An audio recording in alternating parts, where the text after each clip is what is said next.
നമസ്കാരം. കോട്ടയത്തെ ആകാശപാതയുടെ മേൽക്കൂര പൊളിച്ചു നീക്കണമെന്ന വിദഗ്ധ സമിതി റിപ്പോർട്ടിൽ സംസ്ഥാന സർക്കാരിനെതിരെ വിമർശനവുമായി കോൺഗ്രസ് നേതാവ് തിരുവഞ്ചൂർ രാധാകൃഷ്ണൻ. വിലക്ഷയമില്ല ഇവിടെ പ്രശ്നം, സർക്കാരിന്റെ രാഷ്ട്രീയ പ്രതികാരമാണത്.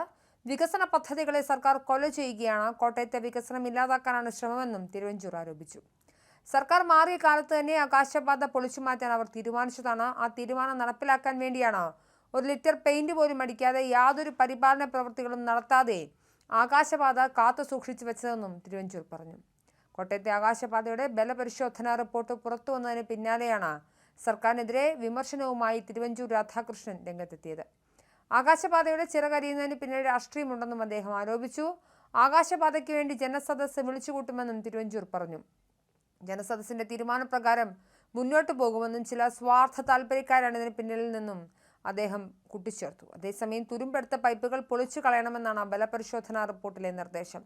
അടിസ്ഥാന തൂണുകൾ ഒഴികെ മറ്റു തൂണുകൾക്ക് ബലക്ഷയം കണ്ടെത്തിയിട്ടുണ്ട്. പാലക്കാട് IITയും ചെന്നൈ സ്ട്രക്ചറൽ എഞ്ചിനീയറിംഗ് റിസർച്ച് സെന്ററുമാണ് ബലപരിശോധന നടത്തിയത്. ആകാശപാതയുടെ വൈകല്യത്തിൽ ഉത്തരവാദി തിരുവഞ്ചൂരാണെന്നും പാപഭാരം ആരും തലയിൽ വെക്കേണ്ടതില്ലെന്നും CPM സംസ്ഥാന സമിതി അംഗം കെനിൽകുമാർ കുറ്റപ്പെടുത്തി. ആവശ്യമായ സ്ഥലം ഏറ്റെടുക്കാതെയാണ് കിറ്റ്കോ നിർമ്മാണം ആരംഭിച്ചത്. പദ്ധതി പൂർത്തിയാക്കിയാലും ഇല്ലെങ്കിലും ആളുകളുടെ തലയിൽ വീഴും. ഈ നിർമ്മാണ വൈകല്യം പരിഹരിക്കണമെന്നാണ് കോട്ടയത്തെ ജനങ്ങളുടെ അടിയന്തര ആവശ്യമെന്നും അദ്ദേഹം പറഞ്ഞു. തിരുവഞ്ചൂർ ജീവിച്ചിരിപ്പുണ്ടെങ്കിൽ ഒരാളെങ്കിലുമായി ബന്ധപ്പെട്ട് ആകാശപാതയുടെ എന്തെങ്കിലും ഒരു കടലാസ് ഹാജരാക്കണമെന്നും അനിൽകുമാർ വെല്ലുവിളിച്ചു.